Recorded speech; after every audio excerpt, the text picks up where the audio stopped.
Vamos en esta mañana a iniciar esta conferencia titulada La Iglesia en los últimos tiempos. La Iglesia en los últimos tiempos. La Biblia nos revela claramente que el mundo va a terminar cubierto de tinieblas. Y de ninguna manera tenemos nosotros que asustarnos, y la mayor parte de los cristianos que están conscientes, que están despiertos, que están bajo una comunión continua con el Espíritu de Dios a través de la Biblia, van a ser alertados, van a ser avisados y vamos a tener paz en medio de todo lo que va a suceder. El mundo terminará completamente en tinieblas, además de la confusión política, económica y religiosa que ya estamos atravesando. Dice Isaías capítulo 60, versículo 1, levántate. Es precisamente en medio de la oscuridad cuando se levanta la lámpara. ¿Se acuerdan lo que dijo Jesús? Una lámpara no se esconde debajo de la mesa, sino que se levanta. Y si en algún tiempo o para qué nacimos fue para esta época. Es precisamente cuando Dios nos llama en este tiempo a que nos levantemos y alumbremos. Levántate, resplandece, porque ha venido tu luz y la gloria de Jehová ha nacido sobre ti. He aquí que tinieblas cubrirán la tierra y oscuridad a las naciones, mas sobre ti amanecerá Jehová y sobre ti será vista su gloria. Mientras más oscuro, más fuerte la luz. En una oscuridad tremenda, un cerillo que prendas se ve a grande distancia. Así que tenemos que estar conscientes de eso. Pero lo más trágico es que estas tinieblas también alcanzarán la iglesia. Y vamos a ver de qué forma también los últimos tiempos que estamos viviendo, la oscuridad aumentará dentro de muchas iglesias, y voy a definir y a explicar claramente a qué iglesias se refiere la Biblia. Jesús dijo en Mateo 24:12, por haberse multiplicado la maldad, el amor se enfriará. Y no está hablando de los no cristianos, está hablando a los cristianos. Dios no espera que haya amor fuera de la iglesia, porque el mundo está completamente bajo el maligno. Por haberse multiplicado la maldad, por tantas cosas que están pasando, el amor de muchos cristianos se va a enfriar unos con otros. Habría frialdad, habría distanciamiento, y esto es lo más peligroso que podemos nosotros atravesar. Isaías 24, versículos 5 al 6, describe el mundo en los últimos tiempos. La tierra será enteramente vaciada y contaminada. Se destruyó, cayó la tierra, enfermó, cayó el mundo, enfermaron los altos pueblos de la tierra. Y a continuación del versículo 5 de Mateo 24 nos da 3 razones por las cuales el mundo ha llegado al punto donde nos encontramos, donde la ciencia, escuchen, ya no es ciencia. Cuando la misma ciencia dice que hay más de 3 o 4 géneros, es cuando la ciencia dejó de funcionar. Porque la biología y la genética nos dicen que solamente hay varón y hembra. Si tienes las cromosomas Y, eres varón. Si tienes las cromosomas XX, eres hembra, eres mujer. ¿De dónde pues están fomentando 3, 4, 5, 6, 7 géneros? ¿Dónde está eso? En la biología o en la genética, ya no en la Biblia. ¿Cómo es posible que haya el mundo llegado a aceptar esto? Así de loca está la ciencia, se corrompió la ciencia. Los sistemas políticos han fracasado todos. 1991 el comunismo cae. Después de más de 60, 70 años, que fue un fracaso donde quiera que se practicó esta ideología, y el mundo continúa desenterrando esta ideología, en los tiempos que vivimos, porque ya no encuentran los gobernantes qué sistema usar para gobernar el mundo. O sea, la política está completamente loca. ¿Qué acaso la historia nos enseña que debemos aprender de la historia o no aprendemos de la historia? Pues parece que esto es lo que ha sucedido, porque hemos visto un ejemplo en esta ideología que no funcionó. ¿Por qué entonces somos tan tercos de volver a desenterrarla? ¿Por qué la genética descubierta en 1954, el ADN, se comprueba científicamente que es imposible la teoría de la evolución? ¿Por qué seguimos insistiendo en enseñarles a nuestros hijos que venimos de chita? Que somos el producto accidental de los animales. ¿Por qué son tan tercos los maestros universitarios cuando la misma ciencia contradice? Genéticamente es una imposibilidad la teoría de la evolución. Físicamente, la segunda ley de la termodinámica postula que todo tiene que llevar a una decomposición, a un deterioro. ¿Por qué se sigue enseñando entonces? ¿Cuál evolución?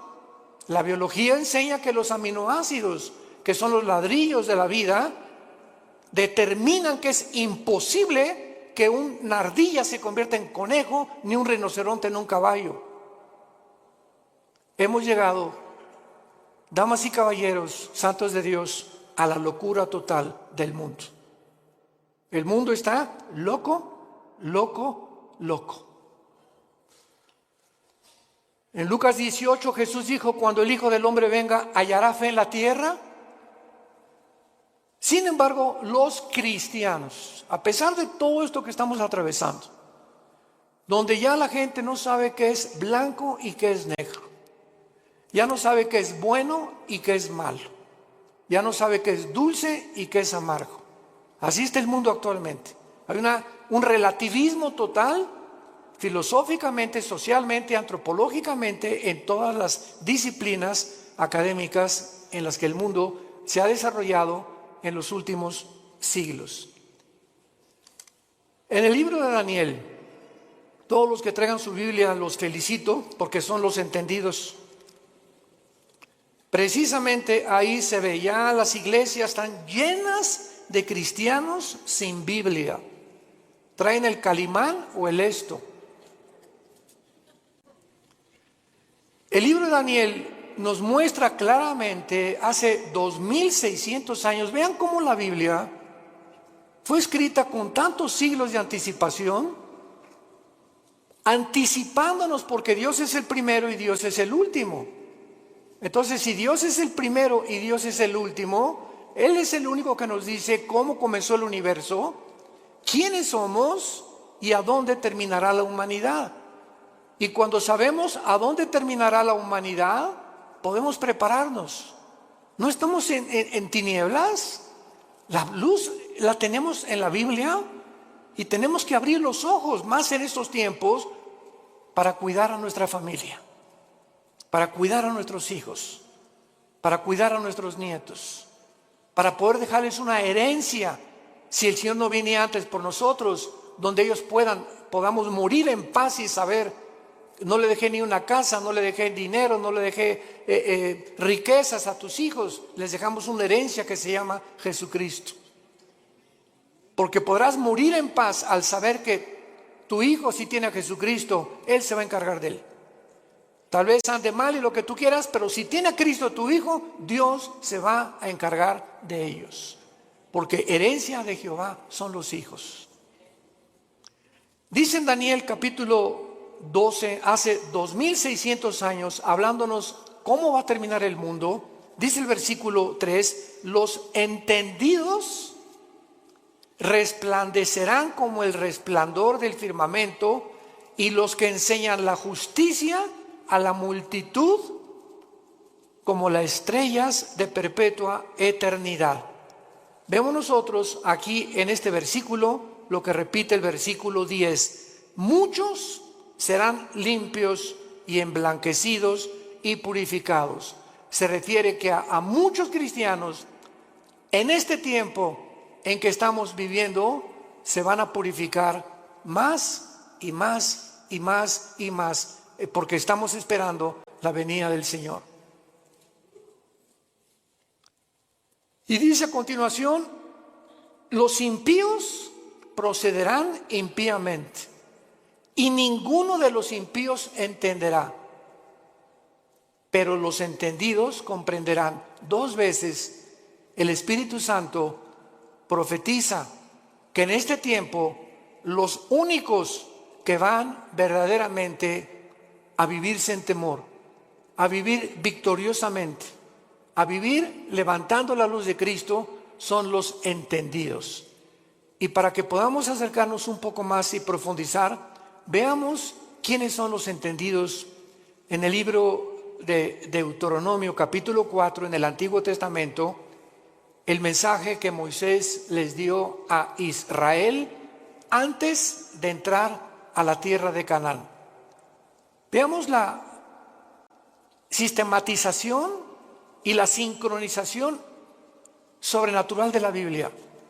Como toda la Biblia es un solo espíritu, un solo pensamiento. Dice Deuteronomio 4, versículo 5: mirad que les he enseñado estatutos y decretos, como Jehová mi Dios me mandó, para que hagan en medio de la tierra en la cual entran para tomar posesión de ella. Guárdalos, y ponlos por obra, porque esta es vuestra sabiduría y vuestra inteligencia ante los ojos de los pueblos, los cuales dirán: ciertamente pueblo sabio. ¿Y qué?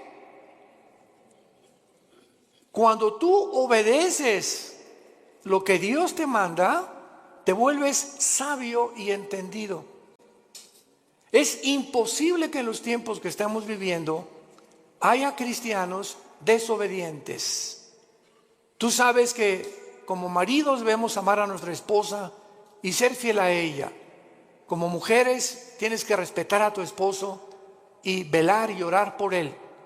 Como hijos, respetar a vuestros padres, porque es la primera bendición con promesa.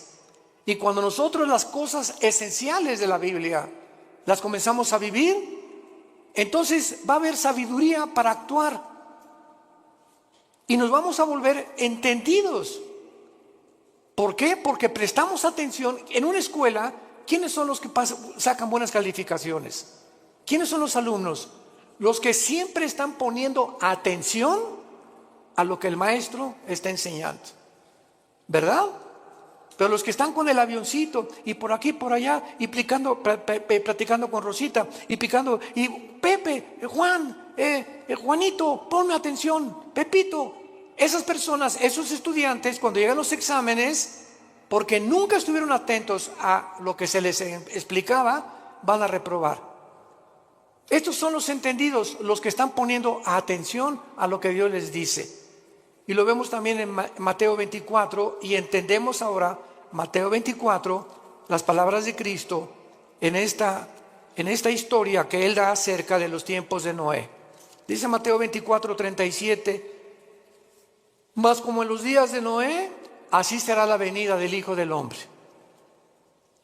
Porque como en los días antes del diluvio estaban comiendo y bebiendo, casándose y dándose en casamiento, hasta el día en que Noé entró en el arca. Escuchen. Y no entendieron.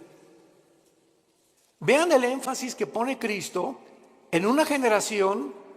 De todas las generaciones que ha habido en la historia, no pone la generación de David, ni pone la generación de Sansón, ni pone la generación. Cristo escoge una generación específica. Y lo que más enigmático hay en esta explicación de Cristo es que Él no dice, como en los días antes del diluvio estaban fornicando, prostituyéndose, secuestrando y violando. ¿Ya se fijaron los ejemplos que da Jesús? ¿Por qué Jesús nos dice cosas que no son pecado?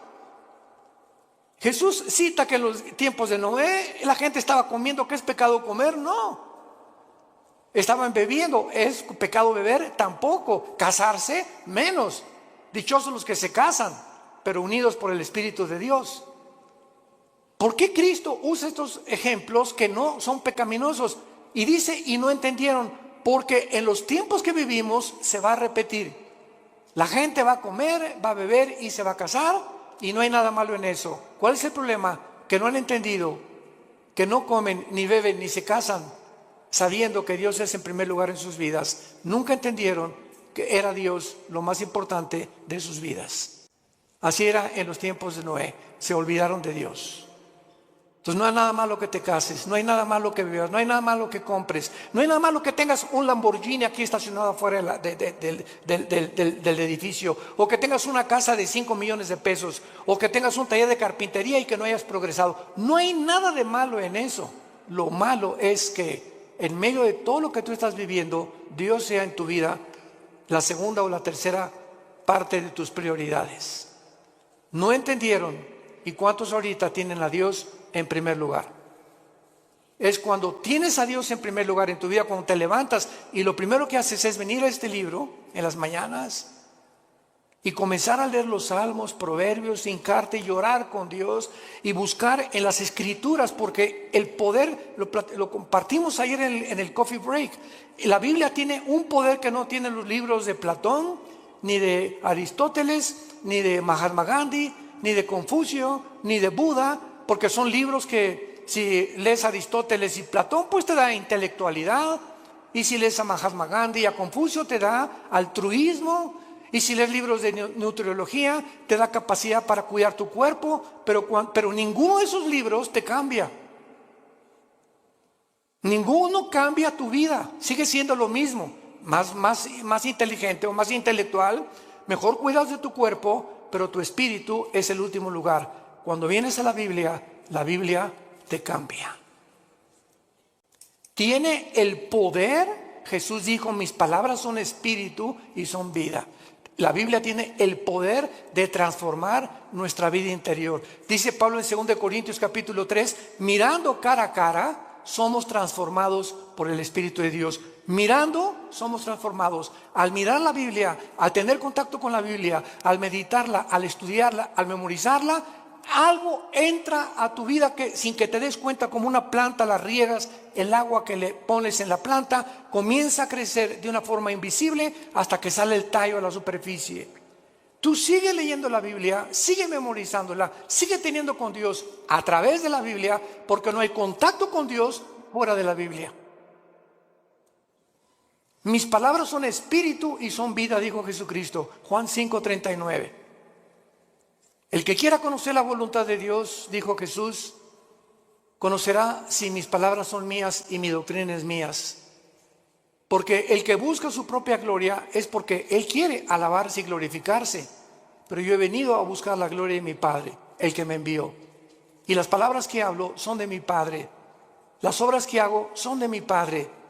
Y las cosas que les digo, mi Padre me las enseñó primero a mí. Para que ustedes, yo, el instrumento de mi Padre, los guíe al cielo. Porque nadie puede conocer al Padre más que a través del Hijo. Nadie puede conocer a Dios si antes no conoció a Jesucristo. Es bien importante esto. ¿Quieres conocer a Dios? Primero tienes que conocer a Jesús. Porque Dios el Padre envió a su Hijo para que Él nos enseñara quién es el Padre. Nadie puede decirte cómo es Dios. Ni Buda, ni Confucio, ni Mahatma Gandhi, ni Aristóteles, ni nadie más que Jesús. Ahora muy bien, con esta introducción, dentro de las enseñanzas doctrinas que más confusión existen actualmente es ¿qué significa la palabra iglesia? Esto es increíble. ¿Qué significa cuando decimos vamos a la iglesia? O la iglesia de Jesucristo, o la iglesia apostató, etcétera, etcétera. ¿Cuáles son sus funciones de la iglesia y cómo terminará en los últimos días? Vamos a comenzar con la definición. La palabra iglesia viene de la palabra griega ek, Enrique y K de kilo. Es un prefijo que significa fuera. Y clegos o clesia significa llamados. Entonces la palabra eclesia significa llamados fuera. ¿Qué es la iglesia? Un grupo de seres humanos. Que hemos sido llamados, como Dios le dijo a Abraham: deja a tus ídolos, deja tu parentela, deja el mundo donde es y ven y sígueme. Y no le dijo Dios a Abraham a dónde iba a ir. Nunca nos dice Dios a dónde nos lleva, porque es por fe. Todos quisieran saber, ¿verdad? Bueno, yo quizá seré predicador, quiere que sea yo doctor o quiere que sea licenciado, porque caminar con Dios es caminar todos los días en un mundo invisible, guiado simplemente por el Espíritu de Dios. Y Abraham es el padre de la fe, porque obedeció a Dios sin saber a dónde iba, pero simplemente porque Dios lo llamó. Entonces la iglesia somos personas que Dios nos ha llamado a salir fuera de las diversiones del mundo, de la forma como el mundo se comporta, de la cultura del mundo, de las cosas que el mundo ama, los deseos de la carne, los deseos de los ojos y la vanagloria de la vida, del aplauso, la popularidad, la alabanza del mundo que unos buscamos unos con otros. Y fue la razón por la cual los fariseos no creyeron en Cristo. Dice la Biblia que los fariseos no creyeron en Cristo porque amaban más la gloria del mundo que la gloria de Dios. Entonces Dios nos llama y nos saca, no físicamente, nos saca del mundo, entiéndalo, espiritualmente. Veamos este ejemplo en Juan 17, de qué forma el apóstol Juan lo define. Juan 17, versículo 14 y 15. Es Jesús en su última oración sacerdotal. Al otro día Jesús iba a morir en una cruz. Y estas se pueden considerar como sus últimas palabras o la última oración que él le hace al Padre. Versículo 14, capítulo 17 de Juan, versículo 14 en adelante. Y dice Jesús, le está hablando a su papá, al Padre: yo les he dado tu palabra. ¿Qué nos dio Jesús? ¿Qué nos dio Jesús? ¿Qué nos dio Jesús? Esto es lo que nos dejó Jesús. Imagínense la importancia que tiene nuestro contacto diario con la palabra. Yo les he dado tu palabra y el mundo los aborreció, porque no son del mundo. ¿Qué definición y qué revelación más extraña? ¿Somos extraterrestres entonces? Así es. Porque físicamente estamos en un mundo que no es de nosotros. Dios le ha placido que nazcamos en un mundo ocupado por el enemigo. Dios le ha placido ponernos en un desierto, porque el mundo es un desierto. No tiene nada que ofrecernos el mundo, como Dios puso a Israel cuando lo sacó del mundo que es Egipto a un desierto. Entonces estamos en un desierto, en un mundo donde hay serpientes y escorpiones, sequedad, vaciedad, sed, hambre, donde no hay nada en ese desierto que nos pueda proveer o nos pueda traer una verdadera satisfacción. Y fue lo que Dios les quiso enseñar a los judíos en el desierto. ¿Por qué los sacó por ahí? Dice Deuteronomio 8, para saber que ustedes sepan que yo soy Dios. Nunca les faltó el agua, nunca les faltó un sastre, nunca les faltó una botella de Bonafón, nunca les faltó los zapatos, no les faltó dentista, no les faltó médicos, no les faltó nada en un desierto donde no hay Kmart, ni tampoco Comer, ni tampoco consultorios, ni tampoco tiendas, ni zapaterías, en un mundo donde Dios quería mostrarles que Él es suficiente para proveernos todo lo que necesitamos. Y por eso ellos no eran del desierto, los judíos, el hogar final era la tierra prometida, pero tenían que atravesar ese desierto. Tenemos que atravesar el mundo que estamos viviendo, porque nuestra meta no es este mundo. es el cielo con Dios. Cuando Dios transforme el mundo, regresaremos al mundo, restaurado por Él. Por eso Jesús dijo que no somos del mundo. Cuando tú eres cristiano, de repente ya no te llevas con tu compadre porque él habla puras groserías y se emborracha o es drogadicto o se goza que tiene amantes, y porque tu comadre, ¿verdad?, puro chisme te dice todo el vecindario, como las verdulerías y en los mercados, y comienza a encontrar amigos que tienen relaciones sexuales con su novia o con su novio, etcétera, etcétera, y nos comenzamos a sentir como peces fuera del agua, y comienzas a buscar otro tipo de amistades porque ya te duele, ya sientes que no pertenecemos a esas fiestas, no pertenecemos a esas reuniones, no pertenecemos a esa forma que al mundo lo divierte, porque ya no somos del mundo. Si tú no sientes esto en tu corazón, te falta pasión por la verdad. Te ruego por ellos, porque no son del mundo, como tampoco yo soy del mundo. Y no ruego que los quites del mundo, sino que los guardes del mal. Muy fácil, ¿verdad?, que Dios viene por nosotros, pero Él no tiene ese propósito. Él quiere que mientras atravesemos este desierto, que ya vamos al final, ya estamos a punto de entrar a la tierra de Canaán, a la promesa de la tierra prometida que Dios tanto prometió en el Antiguo como en el Nuevo Testamento. Estamos a punto, hermanos, de cruzar el río Jordán. Estamos a punto de cruzar el río Jordán, y recordemos algo, que esa generación no entró a la tierra prometida, se murieron en el desierto. Estamos hablando más de 1,5 millones de seres humanos que nunca quisieron obedecer a Dios, siempre quejándose. ¿Y por qué no tenemos agua como en Egipto? Y en el mundo se divierte más. ¿Y por qué no tenemos las diversiones del mundo? Regrésanos a Egipto, Moisés. Ya Moisés los tenía hasta el gorro, al grado que se desesperó tanto Moisés cuando golpeó la piedra 3 veces, que Dios le dijo: no vas a entrar a Canaán, vela desde lejos y cuando te mueras la vas a ver. ¿Cómo aguantó Moisés a casi 2 millones de cabritos? Porque no eran ovejas. Fue la generación que siguió de ellos los que entendieron y entraron por Josué a la tierra de Canaán. Vemos pues nosotros en 1 de Juan capítulo 4, en el Nuevo Testamento, de qué manera el apóstol Juan continúa hablándonos acerca de qué diferencia hay en los cristianos y el mundo. Dice 1 de Juan 4, 5 y 6.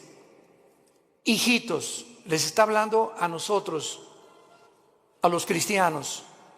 Ustedes son de Dios y los habéis vencido, porque mayor es el que está en vosotros que el que está en el mundo. Ellos, la gente que no es cristiana, ellos son del mundo. Por eso hablan del mundo. Y el mundo los oye, sus canciones, sus versículos, sus teatros, sus películas. El mundo está feliz con este tipo de personas.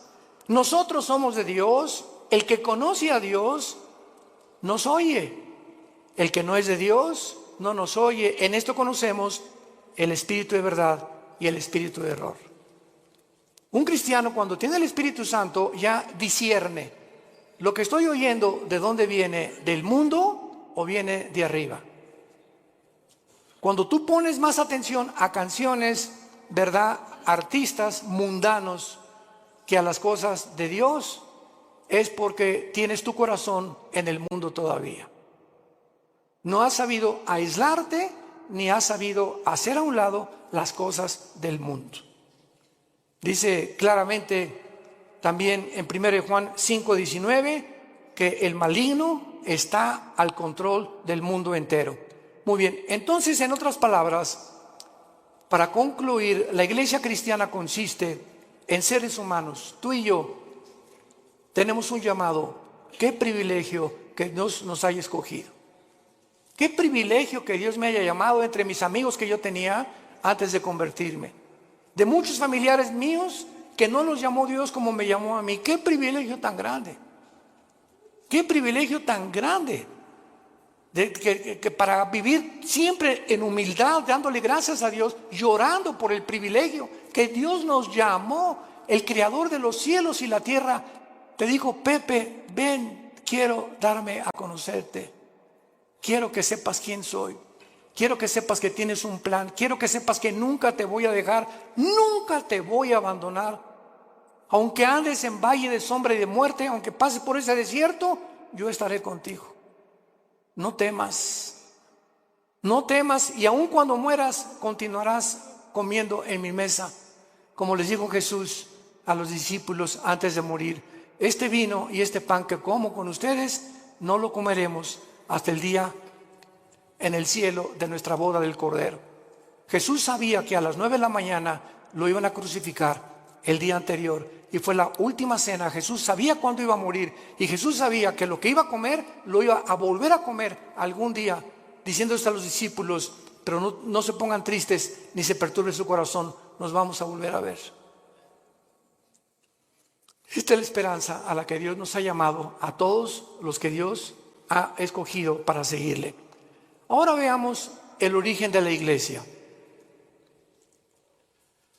La iglesia no existía en el Antiguo Testamento. Esto es básico en la teología cristiana. Ustedes que ya están en teología. La iglesia no existía en el Antiguo Testamento. Veamos en Efesios capítulo 3 cómo Pablo nos lo revela. Efesios capítulo 3, versículo del 1 al 6. Por esta causa yo, Pablo, prisionero de Cristo y Jesús por vosotros, los gentiles, si es que habéis oído de la administración de la gracia de Dios que me fue dada para con vosotros, que por revelación me fue declarado el misterio, como antes lo he escrito brevemente, leyendo lo cual pueden entender cuál sea mi conocimiento en el misterio de Cristo. Misterio que en otras generaciones, está hablando del Antiguo Testamento, no se dio a conocer a los hijos de los hombres, como ahora es revelado a sus santos apóstoles y profetas por el Espíritu. ¿Cuál es este misterio, Pablo? Versículo 6, que los gentiles son coherederos y miembros del mismo cuerpo y copartícipes de las promesas de Cristo por medio del Evangelio. En el Antiguo Testamento los judíos se enorgullecieron. Le dijeron a Cristo: somos descendientes de Abraham, pero no hijos de Abraham. Descendían genéticamente, pero nunca se habían convertido al Dios verdadero. Entonces, qué maravilloso que ahora los judíos, fue un caos en el libro de los Hechos, que de repente los gentiles, los que no eran judíos étnicamente, comenzaban a convertirse. Y esto causó hasta pleito entre Pedro y entre Pedro y entre Juan y entre Santiago y entre los apóstoles de Cristo, porque decían: es que no podemos ni sentarnos a comer con los gentiles. Este concepto tenían de los gentiles, que no eran los cristianos. Y ahora el misterio, en Hechos 10 se hace una reunión con todos los apóstoles, Santiago y Pedro la presiden y dictan este decreto. Dios ahora va a descender no solamente sobre Israel, sino los mexicanos, los que están en Tlalnepantla, los que están en Querétaro, los italianos, los chinos, los griegos, y ahora este conjunto de todas las nacionalidades del mundo, ya no Israel, de todas las naciones de Israel se va a hacer un cuerpo, para que lo podamos entender. Cristo es la cabeza, y va a haber cristianos que son la mano, otros la nariz, otros la boca, otros el pecho, otros las piernas. Somos como un cuerpo. Pero así como la nariz le dice a la oreja: tú no hueles como yo, la oreja le va a contestar: ni tú oyes como yo, menso. Para que no haya, dice 1 Corintios 12, desaveniencia entre nosotros, y nunca nos enorgullezcamos de que alguien tiene más que otros. Esta es la razón por la cual en la iglesia hay denominaciones: bautistas, presbiterianos, nazarenos, Viano para el Mundo, carismáticos, pentecostales, etcétera, etcétera. Pero ¿qué es lo que nos une? Aunque hay diferencia en ciertas doctrinas no esenciales, lo que nos une es el amor. El amor. Porque cuando alguien dice que yo soy bautista y es pentecostal y comenzamos a hacer diferencia olvidándonos que cuando Pablo perseguía a la iglesia, se le apareció Cristo y lo tumbó del caballo. ¿Y qué le dijo Jesús a Pablo? ¿Por qué me persigues? Jesús se estaba identificando con los que le seguían. Y si despreciamos a algún hermano nosotros porque es de otra denominación, estamos despreciando a Jesús. Porque Él pertenece también a Jesús, nuestro Señor y nuestro Salvador. Tengamos cuidado por eso, de amarnos y soportarnos. Los pentecostales que hablan lenguas y que imponen las lenguas y otra cosa, otros creen que tienen demonios, otros que nada más puro evangelismo, otros le dan importancia pues solamente a las misiones, otros son de la teología y la reforma, que no hay milenio, otros son dispensacionalistas. Dentro de la iglesia hay diferentes doctrinas que han sido cubiertas por cristianos o por denominaciones. Pero lo que nos une no son las doctrinas no esenciales, sino si tú crees que la Biblia es la palabra de Dios, si tú crees que la salvación es por la gracia, sin ninguna obra, si tú crees que es por la sangre de Cristo el perdón de nuestros pecados y que a los 3 días resucitó y vamos a resucitar, no me importa lo que el letrero de la botella, presbiteriano, nazareno, bautista, no me importa lo que la botella diga, me importa lo que la botella tiene dentro. El contenido en tu vida, si tienes a Jesús, eres mi hermano y te debo de amar. Y si no estoy de acuerdo contigo, no lo vamos a estar todavía, nos vamos a poner de acuerdo tal vez ahí arriba. Pero mientras estamos aquí vamos a soportarnos y vamos a perdonarnos. Porque el amor cubrirá todas las faltas. Y la ley se cumple con el amor a los demás.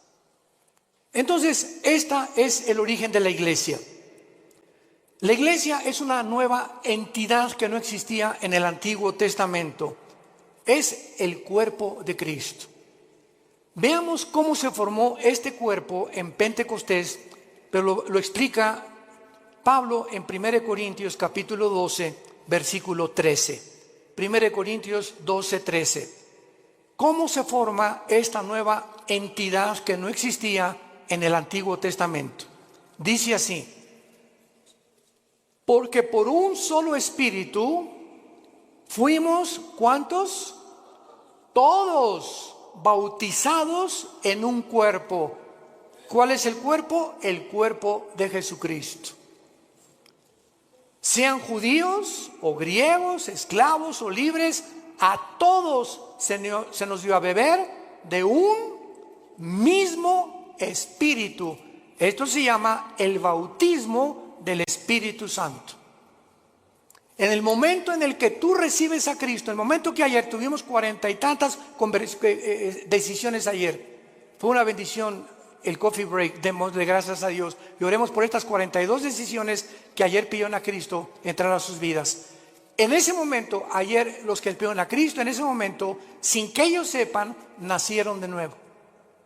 Algo extraño, espiritual, en el mundo invisible sucedió dentro de sus vidas, que fue sembrada una semilla que venía de aquí.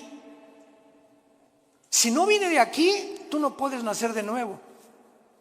Dice 1 Pedro 1:23, siendo renacidos por la semilla incorruptible que es la palabra de Dios, y la fe es por el oír y el oír por la palabra de Dios. Entonces una semilla es sembrada y esa semilla tiene que ser regada, tiene que crecer. Si realmente está la semilla dentro de ti, tiene que crecer. Y el que puso esa semilla fue la Biblia y el Espíritu Santo. Él es el agente del Espíritu Santo el que pone esa semilla. Y cuando dice la Biblia que somos nacidos de nuevo, también somos regenerados. En el momento de la conversión, naces de nuevo, sufres una regeneración, pasas de las tinieblas a la luz sin que todavía te des cuenta. Pasas de la muerte, donde tú te encontrabas separado de Dios, ahora a volver a vivir espiritualmente.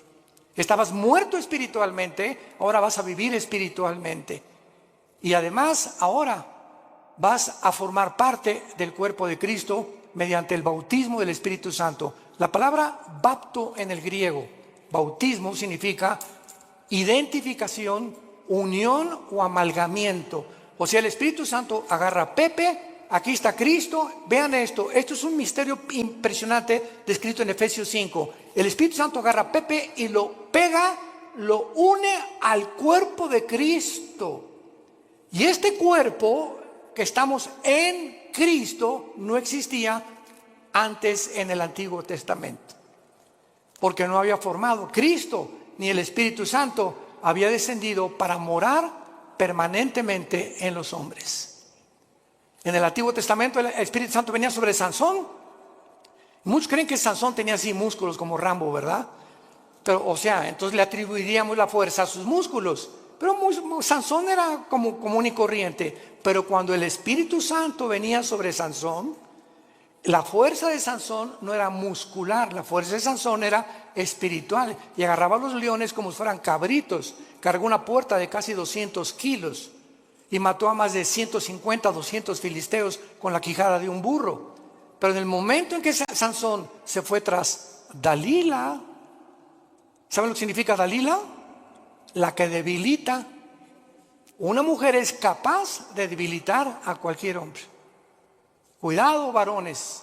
Sansón se olvidó de Dios y de los mandamientos de Dios, fue seducido por Dalila, y cuando Sansón le dice a Dalila, agarra mi pelo, ¿verdad? Y peíname, ella le corta el pelo, porque Dios le puso el símbolo de su fuerza en su pelo. Y cuando Sansón se despierta, todo esto está en el libro de los números, de los jueces en el Antiguo Testamento, capítulo 13, Sansón lo agarran los filisteos y lo amarran, y Sansón ya no pudo romper las lianas, y dice la Biblia, porque no sabía que el Espíritu Santo lo había abandonado. Cuando David tenía el Espíritu Santo, escribió el Salmo 22. Dios mío, ¿por qué me has separado? Horadaron mis manos y mis pies, sobre mis ropas se echaron suertes, me miran como toros de Basán. David, 1000 años antes de Cristo, escribió la crucifixión. Y cuando estaba el Espíritu Santo en él, era inspirado para escribir las profecías, pero el Espíritu Santo se iba de David, y David era como cualquier hombre, como tú y como yo. Ahora no. Ahora dice 1 Corintios 6:19, ¿qué no saben que ustedes son ahora el templo del Espíritu Santo? Ahora somos nosotros, ya no hay tabernáculo, ya no hay en los edificios, nunca, por el amor de Dios, le llamamos a la iglesia. La iglesia somos nosotros las personas. Los edificios los cambiamos en teatros, en un salón auditorio, uno construido. La iglesia somos nosotros. No hay, vamos al templo, otros dicen pásenle al altar, por el amor de Dios. El altar somos nosotros ahora. Ya no hay ningún altar físico, visible.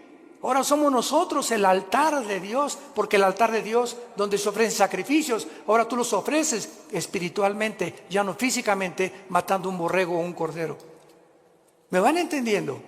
Qué importante es que tengamos estas verdades que son bíblicas. Ahora vamos a Romanos 6, y ahí se nos explica, ya sin ninguna duda, todo el procedimiento del nacimiento tuyo, mi nacimiento, en un mundo donde nosotros no pertenecemos. Dice Romanos capítulo 6, ¿qué pues diremos? ¿Perseveraremos en el pecado para que la gracia abunde? En ninguna manera, porque los que hemos muerto al pecado, ¿cómo viviremos aún en él? Pongan atención. ¿O qué no saben? Parecería que la iglesia en Roma no sabía. Pablo los exhorta. ¿Qué no saben que todos los que hemos sido bautizados en Cristo? ¿A qué bautismo se está hablando Pablo? No al bautismo en agua, porque el bautismo en agua no nos regenera. Todos los que hemos sido identificados, amalgamados, unidos. Recuerden lo que significa la palabra bautismo. Amalgamados, identificados, unidos. Y lo traducimos así para que tengas mejor entendimiento. ¿Qué no sabes? Que todos los que hemos sido unidos en Cristo Jesús, hemos sido unidos en su muerte. ¿Qué significa esto? Que hace 2000 años, cuando Jesús murió en la cruz, ¿Tú estabas ahí? Yo estaba ahí. Estábamos en Cristo cuando Él moría, moríamos juntamente con Él. Pero ¿cómo puede ser cierto esto, hermanos, si yo nací 2000 años después? Espiritualmente, el mundo invisible nos es revelado, porque en el momento en que moría Cristo, Dios sabía que tú y que yo lo íbamos a recibir. Y ya estábamos en Cristo, en esa cruz. Por eso cuando recibes a Cristo, Él muere, con su muerte paga tus pecados, dándonos a entender que tú y yo moríamos, pero ahora Él moría en mi lugar porque yo no los podía pagar. Qué tremenda revelación, ¿verdad? Porque son versículo 4, pero no solamente queda ahí. Además, somos sepultados con Él para muerte por el bautismo. Cuando nacemos de nuevo, el Espíritu Santo nos pega con Cristo, morimos con Cristo. Cuando Cristo fue enterrado, tú y yo fuimos enterrados con Él.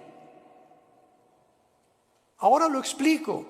A fin de que como Cristo resucitó de los muertos por la gloria del Padre, así tú también andes en vida nueva. Un cristiano que recibe a Cristo, ha muerto con Cristo, ha sido enterrado con Cristo, y si hemos sido enterrados es porque el antiguo Pepe, la antigua Carmelita, el antiguo Armando murieron cuando yo recibí a Cristo. Yo estoy muerto a los ojos de Dios ya. Ya Dios no tiene nada contra mí. Absolutamente nada contra mí, porque me ha recibido por gracia y me ha dado lo que yo no merezco.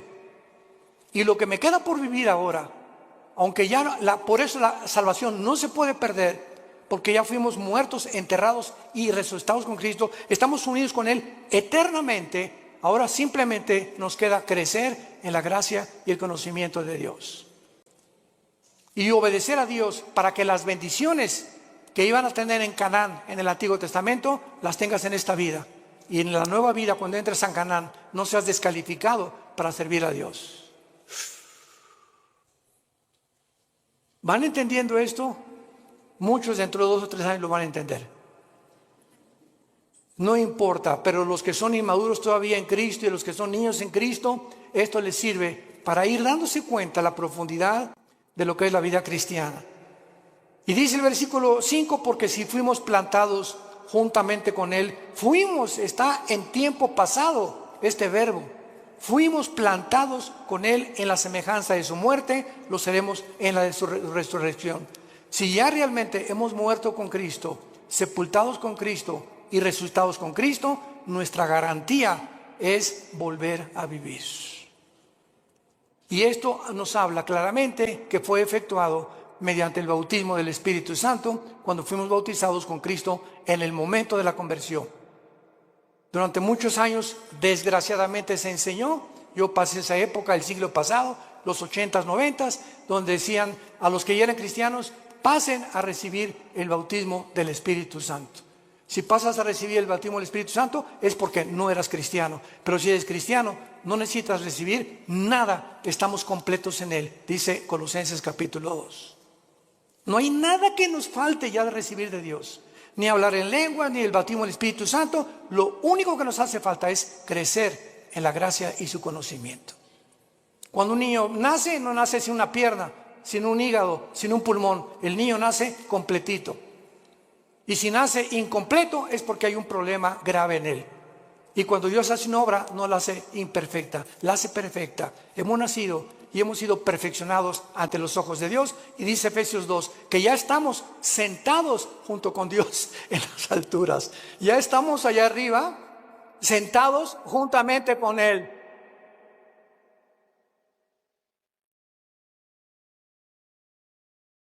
Te damos gracias, Señor, en esta mañana por tu palabra.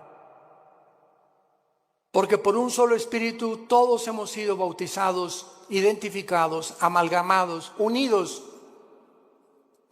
al cuerpo de tu Hijo Jesucristo. Te damos las gracias porque Él ahora es nuestra cabeza y nosotros miembros unos de otros en particular, para que no haya desaveniencia entre nosotros y podamos amarnos y soportarnos como nosotros lo debemos hacer por amor a tu muerte en la cruz. Te damos gracias, Señor, porque estamos en un mundo infectado, enfermo, que se están autodestruyendo los seres humanos a nuestro alrededor. Y ahora nuestro deber es alumbrarlos, sacarlos de la podredumbre donde se encuentran, del pecado donde han vivido, mostrándoles que tu gracia es más que suficiente para transformar la vida de cualquier persona que quiera obedecer a la fe, obedecer el Evangelio. Oramos al Dios y Padre de Jesucristo nuestro Señor, que nos ha hecho renacer para una esperanza viva por medio de la resurrección de Jesucristo entre los muertos. Que todos ustedes permanezcan fieles hasta el fin en la esperanza a la que todos hemos sido llamados. Que Dios les dé un espíritu de revelación, alumbrando los ojos de vuestro entendimiento, para que comprendan esta esperanza maravillosa que se llama Jesucristo. Él es nuestra esperanza bienaventurada. Y que conozcamos la supereminente grandeza del poder que lo levantó de los muertos, porque es el mismo poder que está actuando dentro de tu vida y de mi vida. Descubre este poder, hermano y hermana en Jesucristo. Descubre el poder inmenso que Dios nos ha dejado. Y mientras vivas creyendo y obedeciendo, Dios te levantará más pronto del lugar donde tú te encuentras, para que te conviertas en una antorcha en tu lugar de trabajo, en tu escuela o en tu universidad, y podamos guiar a la gente que queda y que va a recibir pronto al anticristo, arrebatarlos del fuego eterno por la gloria de Dios. Si alguna persona en esta mañana quiere recibir a Cristo por primera vez, ser unido con Él en su muerte, en su entierro y en su resurrección, dile estas palabras con todo tu corazón. Señor mío y Dios mío, perdona mis pecados. Creo que en la cruz pagaste por ellos y que a los 3 días resucitaste de los muertos. Y como creo que vives, Señor Jesús, ahora te pido en este instante a que entres a mi vida. Te recibo como mi Señor. Gracias por darme la vida eterna y haberme hecho renacer mediante la predicación de tu santa palabra. En el nombre de Jesús. Amén.